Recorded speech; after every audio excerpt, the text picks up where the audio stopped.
مرحبا واهلا وسهلا فيكم، يسعد لي اوقاتكم جميعا من وين ما كنتوا عم تتابعوني.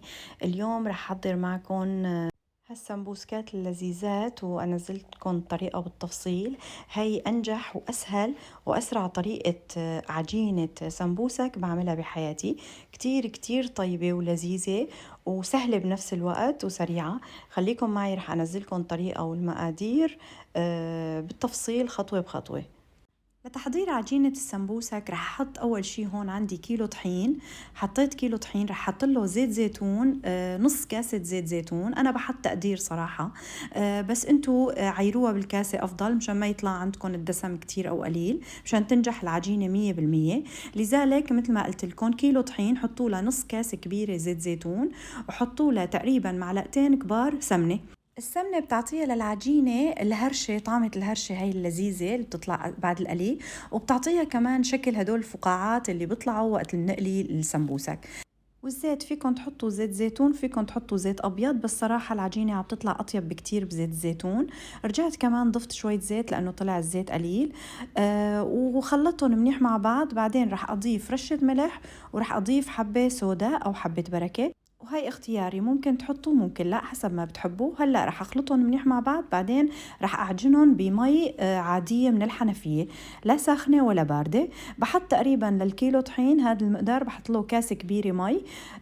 وبضل بعجن لحتى يطلع عندي عجينه طريه ومتماسكه بنفس الوقت، ورح اريحها حوالي نص ساعه، بعدين رح ابلش اشتغل فيها.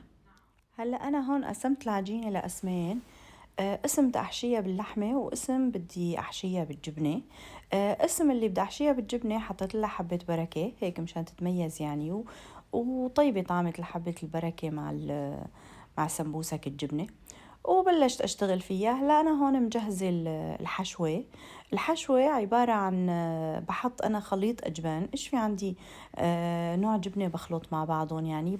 بس الأساس يعني بحط جبنة بيضة، فيتا أو جبنة بيضة عادية، أو جبنة المتوفرة بالبيت، جبنتنا العادية الكعيب يعني. وبخلط معها موزاريلا، وبخلط معها أشقوان إذا متوفر بالبيت يعني، هاللي موجود. بس الموزاريلا أو الأشقوان بحسها ضرورية مشان تعطيها هيك شطة شوي وقت القلي. والجبنة العادية بتمسكها يعني، مشان ما لانه الاشقوان لحالها بتطلع وقت القلي بتطلع كانه فاضيه بتدوب، والموزاريلا نفس الشيء، بينما الجبنه العاديه بتمسكها، فهيك بتتعدل يعني مع بعضها.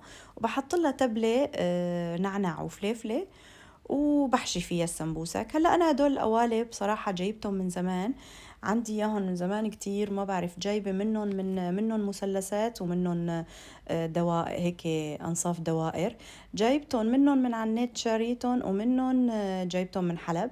بس ما بعرف يعني، ما حبيتهم، ما حبيت الشغل فيهم. ساويتهم هيك على شكل مثلثات، كتير كتير شكلهم طلع حلو، بس كتير عذبونا بالشغل.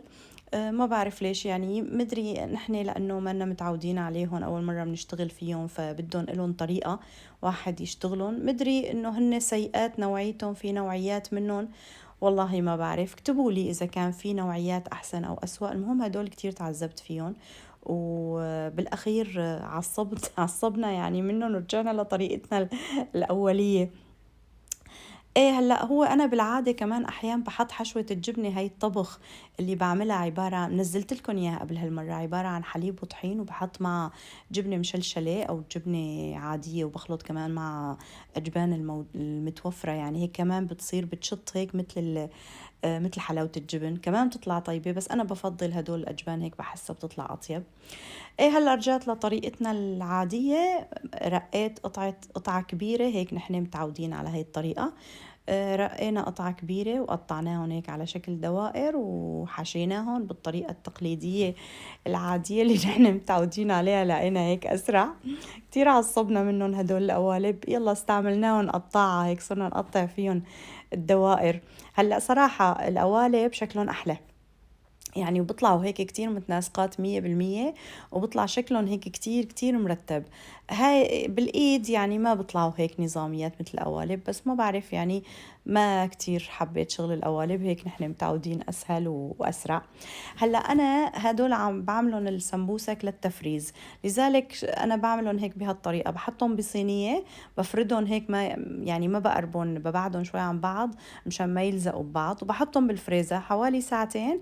بعدين بطالع الصينية من الفريزر، شوفون هيك يكونوا جمدوا، بشيلهم بحطهم بأكياس، ما بعود بتأثروا أبدا أبدا، وما بعود بلزقوا على بعضهم. إيمت ما طالعت للقلي بكل سهولة بطالع وبقلي فورا، يعني هن مفرزات بحطهم بالقلي. ايه بدي افرزهم لاني هدول. وهلا بلشت احشي تبعات اللحمه كمان حطيت لحمه وبقدونس وبصله. بحب البقدونس كتير مع السمبوسك. بس يعني نحن اغلبنا بنحب سمبوسك الجبنه اكثر من سمبوسك اللحمه، بس يعني ما بعرف هلا من جديد صايره بحب اللحمه كمان. هلا انا اغلبهم ضبيتهم وقمتهم بالفريزر، تركت شوي بس هيك نقليهم وندوقهم. عبقليهم هلا قليت شوي جبنه وشويه لحمه، عن جد العجينه رائعه. يعني جربوها عن جد والله بتدعوا لي كتير. وهلا بس يستووا رح افرجيكم شكلهم بعد القلي، ورح افرجيكم اياهم من جوا بقسمهم، وفرجيكم الحشوه شلون والعجينه شلون عم تقرش قرش. عن جد بتمنى انا دائما يكون عندي بالفريزر، بتمنى تكون مليانه الفريزر سمبوسك. هاي الاكله الوحيده اللي ما بقدر استغني عنها ابدا، كتير كتير بحبها. يعني بس يشتهي عليهم فينه يطالع بدقيقة يقلي له صحن ويقدمه مع الأكل. يعني هيش الأكلة الوحيدة اللي ما بنمل منها أبدا أبدا.